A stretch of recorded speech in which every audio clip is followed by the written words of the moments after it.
Every night, before sleep, almost every human on Earth performs the same ritual.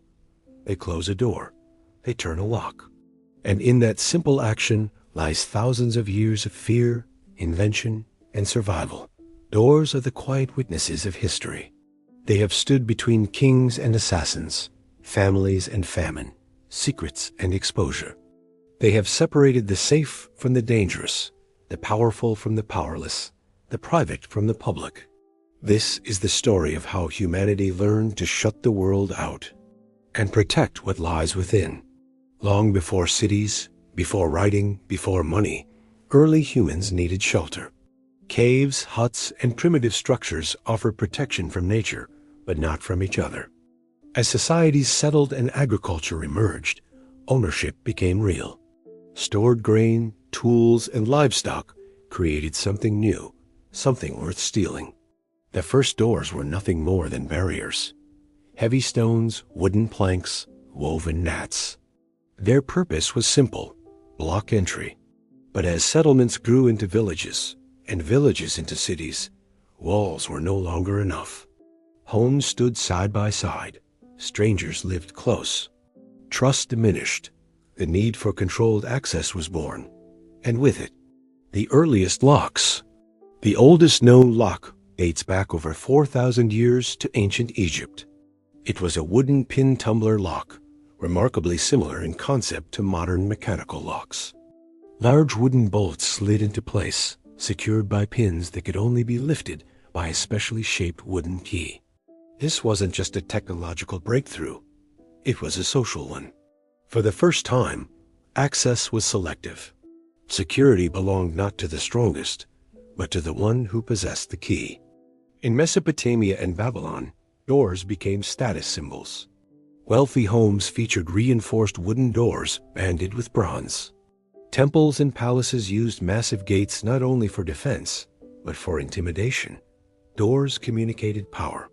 The Roman Empire transformed security into an industry. Romans pioneered metal locks, warded mechanisms, and portable keys small enough to wear as rings. Privacy became personal. A locked door now represented ownership under law. But Rome fell, and Europe entered an age of instability. In the medieval world, doors became fortresses. Castles featured layered defenses. Outer gates, portcullises, inner doors reinforced with iron, studded with nails, barred from within. Locks grew complex, not for convenience, but survival. Blacksmiths became security engineers. Each lock was custom-made, deliberately unique, designed so no other key could open it. Complexity was protection. Yet crime evolved alongside security. Lockpicking emerged as a skill. Thieves studied mechanisms. Every innovation created its enemy. By the Renaissance, doors shifted again, from purely defensive to expressive. Ornate carvings, heavy oak panels, and decorative ironwork reflected wealth and taste. Inside, privacy expanded. Bedrooms gained locks.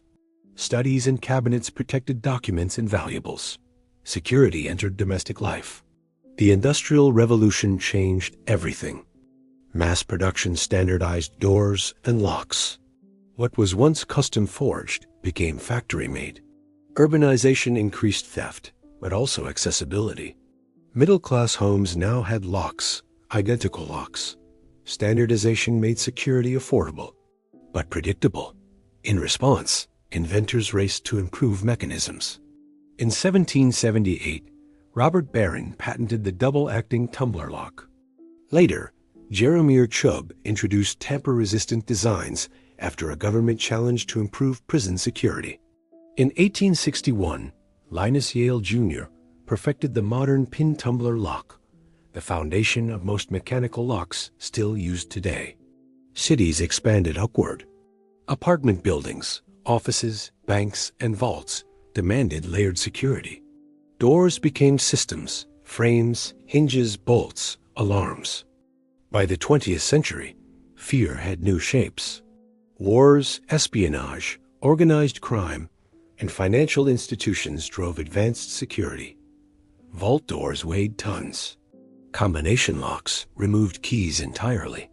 Time locks prevented access even by authorized users. Homes followed, deadbolts, peepholes, reinforced frames. Security became psychological as much as physical. Then came the digital age. Magnetic cards replaced keys. Keypads replaced tumblers. Surveillance cameras watched doors continuously.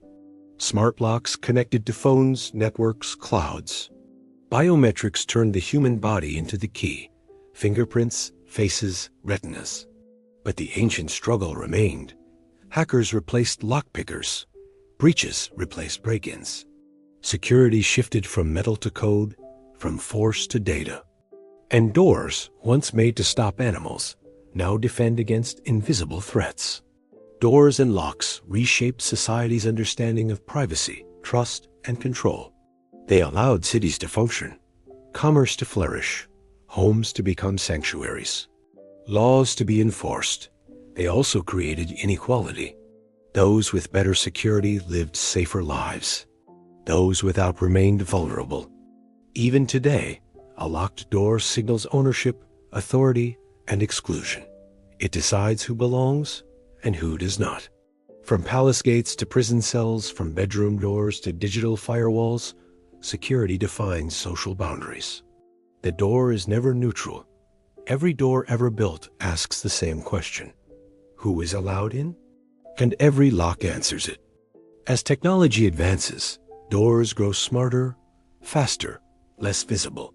But their purpose remains ancient: to protect what matters. Tonight, when you lock your door, you are repeating a gesture older than civilization itself.